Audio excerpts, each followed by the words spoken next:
When you hear the word universe, what do you think of? Most people will think of space and stars and planets. But the universe is actually everything that exists, including time and space and matter and energy and all the physical laws that we know of. In this video, we'll be taking a look at our universe and how it came to be in just 1 minute. Buckle up. In the beginning, there was nothing. Nothing at all. No space, no time, no matter, not even empty. Emptiness requires something to exist within it, and there was nothing for that to happen in. And then there was a big bang. What? Well, here's what happened. There was a tiny, tiny dot, smaller than an atom. In fact, it was infinitely small. It had no size at all. And inside of it, there was an infinite amount of mass and density. It was infinitely dense, in fact. Now, you can't imagine anything being infinitely dense because any amount of mass has some amount of volume. And so therefore it can't really be infinite. But if you take the biggest number you can think of and multiply that by infinity, that's how dense it was. Now, scientists don't really know how it got that way or why it did. They theorize that maybe it was a quantum fluctuation, just random chance, or maybe there was another universe before ours that collapsed into this one. Maybe it doesn't really matter. What matters is that once it started to collapse, it expanded outward with the speed of light, which is fast, like almost 300,000 kilometers per second. And it kept expanding, and it still is. The universe keeps getting bigger. But let's go back to the start. In that first second after the Big Bang, the universe inflated by a factor of 1, followed by 26 zeros. Yeah, like that much. So we went from being infinitely small to incredibly huge in less than a blink of an eye. Not only that, but everything was hot. We're talking 100 trillion degrees Celsius. That's about 100 billion times hotter than the surface of the sun. Everything would be cooked to perfection. After a few more seconds, the universe had expanded by another 100 zeros, but things were starting to cool down a bit, although it was still pretty hot, just 10 trillion degrees Celsius, 10 trillion times hotter than the sun. At this point, protons and neutrons began to form along with atomic nuclei. Then after another second, the universe continued to expand, and it was finally cool enough for electrons to start combining with those nuclei to form atoms, mostly hydrogen and helium. Again, after another second, the universe had grown by another 100 zeros. And so you're probably thinking, wow, that's a lot of zeros. How many zeros are we up to now? Well, it turns out that we don't really know. Scientists estimate that the observable universe has a radius of about 46.5 billion light-years. And when they calculate the total number of zeros in that, they come up with a number that has 10 zeros in it. However, they say that the real universe could be infinite. So yeah, we don't really know. Maybe it has 10 to the power of a Google zeros. A Google is 10 to the power of 100.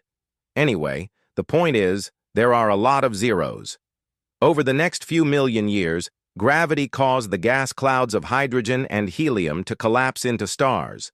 These were very large stars, and they burned very brightly and very quickly, which sounds dangerous. But it was actually a good thing, because these stars produced elements heavier than helium through nuclear fusion in their cores. When they exploded as a supernova, those heavier elements were spread out into space where they formed new stars and planets. Over billions of years, our solar system formed, and with it, a baby Earth.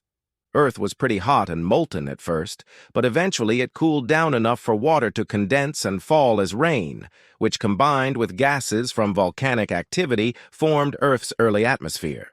After a few more billion years, life appeared. It first took the form of single-cell organisms, but eventually multicellularity evolved and eventually intelligent life, us. Who knows how long it will take for other intelligent life to appear? We have only existed on this planet for a few thousand years, which is nothing compared to the age of the universe. As far as we know, we are the only intelligent life in the entire universe. And yet we are constantly looking for signs of life elsewhere in the universe. We want to know if we are alone. The first humans to attempt to understand the universe were the Babylonians. They were curious about the positions of the planets and stars and how they moved across the sky. They noticed that the stars seemed to move in predictable patterns, and so they created constellations to represent the shapes they saw. They also developed the first rudimentary instruments for measuring time, such as the sexagesimal clock, which divided the day into 24 hours, the year into 12 months, and each month into 30 days. They also divided the circle into 360 degrees, and this system of measurement is still used today.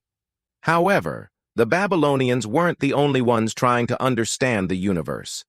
The Greeks were doing the same thing at the same time, and they took a slightly different approach. Instead of simply observing the movements of the planets and stars, the Greeks tried to develop mathematical models to explain them. Pythagoras, for example, believed that the Earth was a sphere because if it wasn't, ships would fall off the edge. He also believed that the planets moved in circular orbits around the Earth. This was the geocentric model of the universe, and it was widely accepted throughout the Middle East and Europe until it was finally disproven in the 16th century by Nicolaus Copernicus. Copernicus was a Polish astronomer who realized that the Earth was not the center of the universe. He based his heliocentric model around the Sun instead of the Earth. This was a revolutionary idea, and it changed the way we view the universe. Other astronomers, such as Galileo Galilei and Johannes Kepler, built on Copernicus' work and made further discoveries about the solar system and the laws of planetary motion. However, it wasn't until Albert Einstein developed his theory of general relativity in the early 20th century that we really began to understand the true nature of the universe. Einstein's theory of general relativity is one of the two pillars of modern physics, along with quantum mechanics. It explains how gravity works and how it affects the structure of the universe.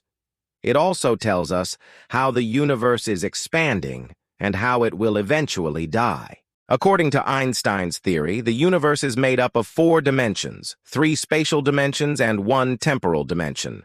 The 3 spatial dimensions allow us to move left and right, up and down, and forward and backward. The temporal dimension allows us to move forward in time. However, according to Einstein's theory, time is not absolute. It passes differently for different observers depending on their relative motion. For example, time passes slower for someone who is moving at high speed relative to someone who is at rest. This is known as time dilation. Einstein's theory of general relativity has been confirmed by a number of observations, such as the bending of light around massive objects and the gravitational lensing of distant galaxies. It has also been used to predict the existence of black holes and gravitational waves. So, that's our universe in a nutshell. It's a vast, complex, and ever-expanding place, and we've only just begun to understand it. However, there are still many mysteries of the universe that remain unsolved. For example, we don't know what dark matter is or what the Big Bang actually was. We also don't know if there are other universes or if ours is the only one. But perhaps one day we will find the answers to these questions. Until then, the universe will continue to amaze and inspire us. That was our universe in 1 minute. We hope you enjoyed learning about the amazing world we live in. If you did, please hit the like button and subscribe for more videos. Thanks for watching.